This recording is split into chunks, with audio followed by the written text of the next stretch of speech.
Скажений принтер російська Держдума за кілька днів до Нового року прийняла відразу кілька законів, які істотно обмежують права і свободи людей. Так, російські депутати дозволили примусово вилучати у людей житло під реновацію, прирівняли тих, хто займається політикою, отримуючи гроші з-за кордону, до іноземних агентів та оголосили війну Ютубу та Фейсбуку. Подробиці далі.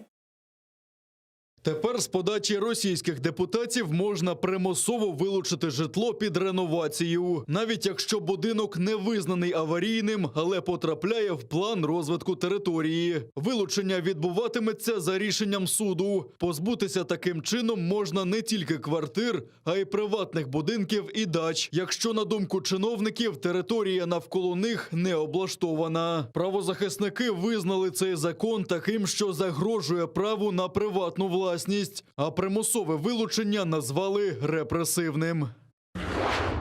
Ще одним законом Держдума ввела додаткові критерії про визнання фізосіб іноземними агентами. За новими поправками до іноземних агентів зарахують фізичних осіб, які займаються в Росії політичною діяльністю, отримуючи гроші з-за кордону. Іноземними агентами тепер стануть і незареєстровані громадські об'єднання, що займаються політикою і отримують іноземне фінансування. Закон забороняє іноземним агентам займати посади на державній службі. Також їм заборонено допуск до державної таємниці.